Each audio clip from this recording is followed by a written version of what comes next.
उसका जो जी news RSS का चल रहा है, एक DNA मेरे पे किया उन्होंने कि ये बंदा पाकिस्तानी है, ये इसको हुर्रियत सपोर्ट करती है, जिसने रात को आके इस बच्ची को कत्ल किया, क्योंकि मैं ऑलरेडी उससे पहले ट्राइबल इश्यूज के लिए जम्मू में लड़ता था। हमारे चंद लोगों को इंतज़ामिया पालती है, जैसे आज भी पाल रही है, तो चंद लोगों को पाल के रखती है उस दिन के लिए कि वो जब दिहाड़ा आएगा, जिस दिन कोई इस तरह का मसला होगा कि कम्युनिटी हमारे सामने खड़ा होने लगेगी, उस दिन उनको यूज़ करेंगे। जब बच्ची को दफनाने के लिए लेके जा रहे थे कब्रिस्तान में, तो हीरानगर जो उनकी आबाई कब्रिस्तान थी कूटा में, उनको उस बच्ची को उस कब्रिस्तान में दफनाने से इनकार कर दिया। वहाँ के जो RSS BJP के लोग थे, उन्होंने कहा कि आप अगर इसको दफनाओगे तो दूसरे भी तैयार रहना, बाकी सबकी कब्रें भी हैं। बच्चों ने एहतजाज किए थे जस्टिस फॉर आसिफा के नाम से, बहुत सारे बच्चे उसमें जान चली गई, बहुत सारे माजूर हो गए तो पैलेट गन से। तो उस चीज़ का एहसास है हमें। एहसास किन को है? पढ़े लिखे लोगों का। मैं शुक्रगुजार हूँ सबसे ज़्यादा सईद अली शाह गिलानी साहब ने स्टेटमेंट दी थी, अल्लाह उनके दर्जात बुलंद करे। और फिर उनके बाद यासीन मलिक साहब ने श्रीनगर में एहतजाज किए। तो उन सब के जो तहकीकाती committee crime branch of Jammu and Kashmir की इस बच्ची की केस को इन्वेस्टिगेट कर रही थी, आज CBI उनकी तहकीकात कर रही है। तो ये बड़ा सेंटर देखने वाले सभी सामाईन एक बार फिर रात्रि हिलाल की तरफ से एक प्यार भरा सलाम कबूल फरमाएँ।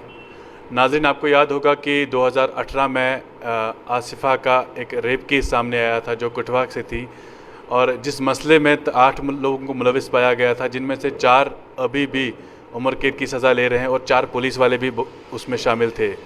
उस केस को हैंडल कर रहे थे, उसके लिए लड़ रहे थे हमारे सोशल एक्टिविस्ट तालिब फामड़ा साहब। वो आज हमारे साथ मौजूद हैं, आज के हमारे ख़ास गेस्ट हैं। तालिब साहब, सबसे पहले आपका खैर मकदम करना चाहेंगे, क्योंकि कुछ नाजरीन हमारे ऐसे भी हैं जिनको उस मर्डर केस के बारे में कुछ ज़्यादा इन्फॉर्मेशन नहीं है। सबसे पहले जानना चाहेंगे कि उस केस में आपने क्या कुछ किया और उस केस के बारे में मुख्तसरन हमें कुछ बता दें।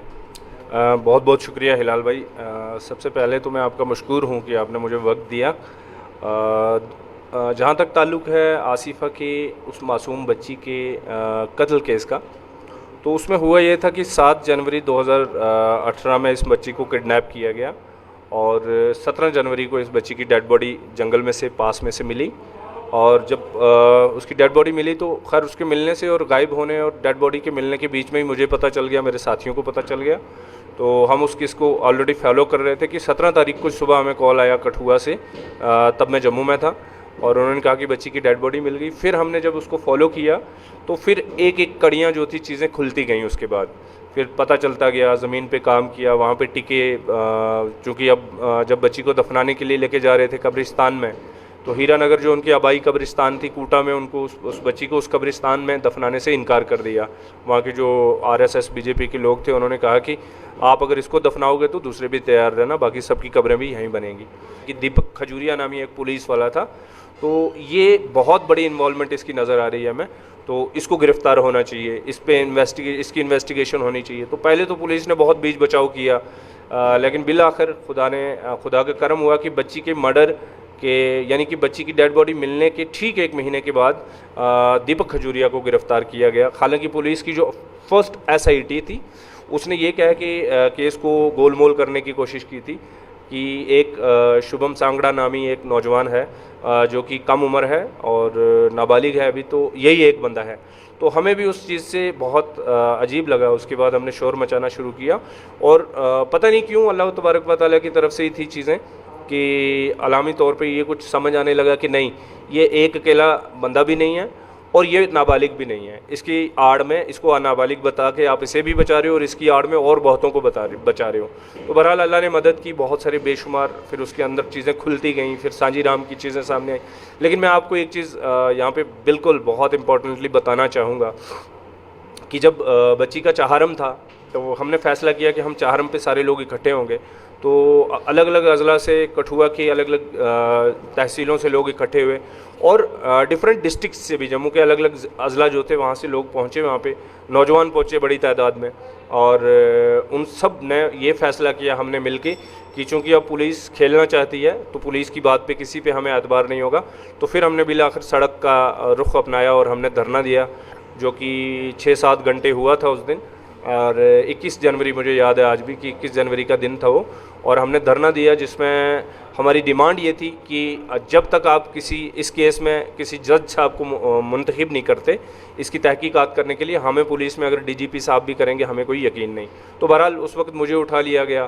फिर उसके बाद बाकी मेरे साथियों को बहुत सारा, हमारी एक तंजीम थी और बेशुमार तंजीमें थी जिन्होंने साथ दिया। तो वहाँ पे मुझे जब अरेस्ट करने के बाद बाकी साथियों को पीटा गया रात भर, उनके ऊपर लाठियाँ चार्ज हुई, गोली चली वहाँ पे। तो अगले दिन चूँकि अल्हम्दुलिल्लाह अगले दिन असम्बली का सेशन ऑन था, तो जितने भी असम्बली के ये आपके लीडर्स थे असम्बली में, उन सब ने बतेरों ने बहुत सारों ने उसमें आवाज़ उठाई और गवर्नमेंट को बेसिकली मोहतरमा महबूबा मुफ्ती साहिबा जो उस वक्त चीफ़ मिनिस्टर साहिबा थी, तो उनको ये चीज़ समझ में आने लगी आहिस्ता आहिस्ता कि असल में ज़मीन के ऊपर, क्योंकि जब आप चीफ़ मिनिस्टर होते हैं तो बहुत ज़मीन पे क्या चल रहा है वो थोड़ा सा वहाँ तक बात पहुँचते पहुँचते टाइम लगता है। लेकिन बिल आखिर जब मैडम को समझ आई, उस वक़्त का मैं शुक्रगुजार हूँ सबसे ज़्यादा सईद अली शाह गिलानी साहब ने स्टेटमेंट दी थी, अल्लाह उनके दर्जात बुलंद करे। और फिर उनके बाद यासीन मलिक साहब ने श्रीनगर में एहतजाज किए, तो उन सब के मशकूर हैं। मैं एक चीज़ मतलब ये बताना चाहूँगा कि आसिफ़ा का केस जब मोहतरमा महबूबा मुफ्ती साहिबा को समझ आया, तो उसके बाद जो बीजेपी के लोग, आरएसएस के लोग, दूसरी जमातों के लोग तिरंगा झंडा लेके रेपिस्ट को बचाने के लिए, ये दुनिया की तारीख में कहीं नहीं हुआ है कि कोई रेपिस्ट को बचाने के लिए किसी मुल्क का नेशनल फ्लैग जो है उसको यूज़ करे, लेकिन यहाँ पे हुआ तिरंगा झंडा इस्तेमाल किया गया, फिर रैलियाँ निकाली गई। फिर हुआ ये कि जिस दिन चालान पेश करना था कठुआ कोर्ट के अंदर, तो एसपी जो क्राइम ब्रांच है यानी कि एसएसपी लगा लीजिए, वो कैडर होता है, आईपीएस होता है वो, या अगर प्रमोट भी होगा तो एसएसपी, डिस्ट्रिक्ट पुलिस अफसर की रैंक का बंदा पूरे अमले के साथ जब वहाँ पे सेशन कोर्ट में अपना चालान पेश करने के लिए जा रहे हैं, तो कठुआ के जो वोकला हैं जो संघ की आइडियोलॉजी रखते हैं, उन्होंने उनको रोका और उनको मतलब उनके साथ बदसलूकी करने की कोशिश की और रोका गया।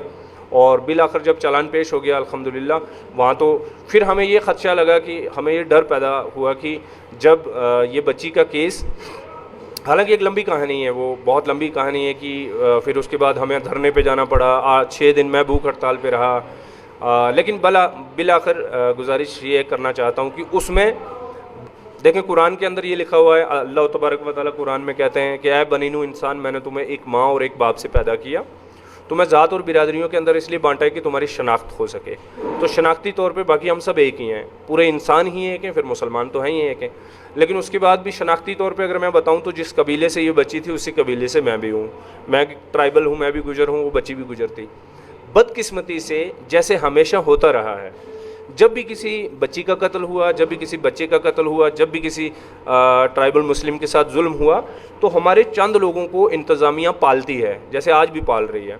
तो चंद लोगों को पाल के रखती है उस दिन के लिए कि वो जब दिहाड़ा आएगा, जिस दिन कोई इस तरह का मसला होगा कि कम्युनिटी हमारे सामने खड़ा होने लगेगी, उस दिन उनको यूज़ करेंगे। और ऐसा हुआ है बेशुमार मरतबा। मेरे पास हज़ारों की तादाद में ऐसे केसेस हैं जो मैं गिनवा सकता हूँ, किस केस में कौन से खड़पंच ने पैसे खाए, किस केस में कौन से खड़पंच ने पैसे खाए। और बच्चियों की केसेस के पैसे खा जाना, बच्चियों के रेप के पैसे खा जाना और सौदा कर जाना, ये मतलब बदकिस्मती से मैं ये कह रहा हूँ कि गुजर कम्युनिटी की जो लीडरशिप रही है आज तक, बहुत बेइंसाफ़ी की है। और मोटे तौर पे जो कहते हैं लोग कि कश्मीरियों ने गुजरों का हक़ खाया, मैं इसके बिल्कुल कतई इसके फेवर में नहीं हूँ। मैं हमेशा ये बोलता हूँ कि किसी भी कश्मीरी ने किसी गुजर बच्चे के हाथ से पेन उठा के नहीं छीन के फेंका होगा कि भाई आप मत पढ़िए। हुआ ये है हमेशा कि हमारे जो नंबरदार रहे हैं उन्होंने कभी इस कौम को आगे नहीं बढ़ने दिया, ना तो अच्छे से पढ़ने दिया। अगर कोई पढ़ गया फिर सारी कौम नहीं, माजरत चाहूँगा, कौम के जितने भी नंबरदार हैं जिनकी दुकानें चलती हैं, इस बेचारी अनपढ़, इस बेचारी नादान मासूम कौम को बेच के या इनको बेवकूफ़ बना के जो अपना पेट पालते हैं, अपने बंगले बनाते हैं, अपनी गाड़ियाँ बनाते हैं, अपने अनपढ़ बेटों को लीडर बनाते हैं, अनपढ़ बेटियों को लीडर बनाने लगते हैं और उनकी मतलब चर्बियाँ निकल आती हैं गर्दनों से और कौम की हालत देखें, वो बेचारे भीख मांगने की हालत में पहुँचे हुए हैं। तो ये जो जितना भी टोला था खड़पंचों का, ये सब हमेशा की तरह पहुँच आए। इंतज़ामिया ने इनको एक्टिवेट किया क्योंकि इसी वक्त के लिए तो इनको पाला हुआ है, नहीं तो ये किस मर्ज़ की दवा है। तो ये सारे एक्टिवेट हुए, इन्होंने फिर हमारे ख़िलाफ़ साजिशें करना शुरू की, मुझे गिरफ़्तार किया गया। अंदर से ये सारे के सारे आज की डेट में मैं बता रहा हूँ, आज भी जो गुजरों के ठेकेदार बने बैठे हैं, आज भी ये सारे के सारे उस मासूम बच्ची के वक्त सारे के सारे लाल सिंह के सामने जाके सजदा रेज़ते थे, उसके सामने घुटनों के बल बैठे रहते थे, वो गालियाँ देता था इनको और ये बैठे रहते थे ऐसे करके जनाब। वो मेरे लिए बोलते थे, मेरे साथियों के लिए बोलते थे वो बदमाश हैं, उनकी बदमाशी निकालो, हम आपके साथ हैं, कौम आपके साथ है। क्योंकि एक दूसरी बात ये भी है कि बदकिस्मती इस कौम की ये है कि कौम पढ़ी लिखी नहीं है और इन खड़पंचों की जड़ें बहुत मजबूत हैं कौम के अंदर, तो वो उनका खून चूसते रहते हैं, फिर कभी खुद भी चूसते हैं, दूसरों को भी चूसवाते हैं। तो बिल आखिर मेरा कहने का मतलब ये था कि ये बच्ची तो शनाख्ती तौर पे, कुरान के तौर पे, कुरान पाक के तौर पे, कि शनाख्ती तौर पे ये बच्ची कबाइली बच्ची थी, यानी कि एक गुजर की बच्ची थी, लेकिन इसका केस कश्मीरियों ने लड़ा है। इसमें चाहे आपके मीडिया वाले हों, आप लोगों का भी मैंने वीडियो देखा था, आपने भी बहुत इसमें कवर किया, या नेशनल और इंटरनेशनल मीडिया में जो कश्मीरी नौजवान या बुज़ुर्ग या जिस तरह से भी लोग सहाफ़ी काम कर रहे थे, उन सब ने बहुत अच्छे से इस बच्ची की वकालत की, और जो सर्कमस्टांशियल एविडेंसेस थे, जो फैक्चुअल कंडीशन थी केस की, वो सब सामने लाने की कोशिश की। फिर आपके तलबा हों, यहाँ की बच्चियाँ हों, मुझे पता है उस वक्त बच्चियों ने और बच्चों ने एहतजाज किए थे जस्टिस फॉर आसिफा के नाम से, बहुत सारी बच्ची उसमें जान चली गई, बहुत सारे माजूर हो गए, तो पैलेट गन से। तो उस चीज़ का एहसास है हमें। एहसास किन को है? पढ़े लिखे नौजवानों को है। इस कौम को एहसास है कि हमारी लड़ाई किसने लड़ी हो। तो मेरा ये मानना है, चाहे उस केस के अंदर कोई भी हो, आपके वकला हों और भी जितनी सिविल सोसाइटी हो, अच्छा 200 के करीब 200 के करीब ममालिक में एहतजाज हुआ उस बच्ची के इंसाफ के लिए, तो ये 200 ममालिक में कौन लोग एहतजाज कर रहे थे? अब इंग्लैंड में कोई अंग्रेज़ क्यों आसिफा के लिए प्रोटेस्ट करेगा? नहीं करेगा। वहाँ पे जो कश्मीरी रहते हैं उन्होंने प्रोटेस्ट अरेंज किया, फिर वहाँ के लोग भी शामिल हुए। कोई बिजनेसमैन है, कोई स्टूडेंट है वहाँ पे, कोई अपनी कुछ भी अपनी ज़िंदगी का रोज़गार चला रहा है, या वहीं पे जाके बस गए हुए हैं जो कश्मीरी, उन लोगों ने वहाँ पे हर मुल्क में एहतजाज किया। करीब 200 ममालिक के करीब एहतजाज हुए उस बच्ची के इंसाफ के लिए, और बिल आखिर UNO के जनरल सेक्रेटरी जनरल को स्टेटमेंट देनी पड़ी कि मैं उम्मीद करता हूँ कि इस बच्ची के साथ इंसाफ होगा, और फिर आपने देखा वो इंसाफ हुआ। और उस इंसाफ के मुस्तक कश्मीरी कौम है, गुजर बिरादरी के पढ़े लिखे नौजवान हैं, और कश्मीरी कौम के तमाम लोग हैं, जिसमें ख़ातीन मौजूद हैं, जिसमें तलबा मौजूद हैं, जिसमें वकला मौजूद हैं, जिसमें सिविल सोसाइटी मौजूद है, जिसमें सहाफ़ी मौजूद हैं, जिसमें वो सारे लोग जो कुछ भी नहीं कर पाए लेकिन सोशल मीडिया पे उस बच्ची की कैंपेन चलाई। दे all this credit goes to, वो हर उस बंदे को जाता है जिसने ये किया। तो बहरहाल उसमें फिर एक बाद में जाके फिर मुझे बहुत रगड़ा वगड़ा गया जब गवर्नमेंट गिरी इनकी, तो फिर मुझे, और बदकिस्मती की बात ये थी कि मेरी कौम के जितने खड़पंच थे वो बीजेपी के लीडरों के साथ जाके मिले, और उसके बाद बीजेपी ने ये ब्रांडिंग करना शुरू कर दी। सुधीर चौधरी के एक DNA पूरा मेरे पे ही हुआ है। DNA जो करते हैं सुधीर चौधरी, जी न्यूज़ का जो जी न्यूज़ RSS का चैनल है, एक DNA मेरे पे किया उन्होंने कि ये बंदा पाकिस्तानी है, ये इसको हुर्रियत सपोर्ट करती है, इसने रात को आके इस बच्ची को कत्ल किया। क्योंकि मैं ऑलरेडी उससे पहले ट्राइबल इश्यूज़ के लिए जम्मू में लड़ता था और हमेशा बोलता था कि ट्राइबल इश्यूज़ दिए जाए, इनको जंगलों से मत निकालो, इनको ज़मीनें दो बेचारों को, इनको पढ़ने दो। तो ये सारी चीज़ें उनको बीजेपी RSS को पसंद नहीं आती, तो इसलिए मुझे ब्रांड किया। तो उसमें मुझे अल्लाह ने बचाया और इस कौम ने बचाया, अल्हम्दुलिल्लाह। पूरी उम्मत खड़ी हुई, हिंदुस्तान के सैकड़ों लोग खड़े हुए, जो हिंदू भी बेशुमार हैं, बाहर की हिंदुस्तान की बेशुमार यूनिवर्सिटियों के अंदर एहतजाज हुए, जैसे JNU के अंदर हुए, जामिया के, अलीगढ़ मुस्लिम यूनिवर्सिटी के अंदर, पंजाब यूनिवर्सिटी के अंदर, हिमाचल में हुआ, हरियाणा में हुआ, तो और भी बहुत सारे हैं जो मुझे इस वक्त याद नहीं आ रहे। तो उन सब लोगों का है कि फाइनली जब मुझे ये फ्रेम करके मुझे जेल में डालने की कोशिश थी कि इसी के ऊपर ये कत्ल का इल्ज़ाम मत के और इसी को फांसी चढ़ा देंगे, उस वक्त मोहतरमा महबूबा मुफ्ती साहिबा को समझ आई और उन्होंने CBI को केस ना दे के जम्मू कश्मीर के एफिशिएंट पुलिस अफसर थे जो क्राइम ब्रांच के, उन सबको तैनात किया। और आप यकीन नहीं मानेंगे, जब सुप्रीम कोर्ट के अंदर ये रिपोर्ट पेश की गई, जस्टिस मिश्रा साहब थे उस वक्त चीफ जस्टिस ऑफ इंडिया, उन्होंने कहा कि मैंने आज तक इतनी साइंटिफिक इन्वेस्टिगेशन कभी नहीं देखी। तो ये एक कमाल था, ये जाला साहब का कमाल था, ये उस वक्त के पुलिस अफसर जितने भी थे उनका, शीताम्बरी मैडम का जो DSP थे उनका कमाल था, नवीद साहब का कमाल था, जितने भी क्राइम ब्रांच की पूरी टीम थी उन सब का कमाल था।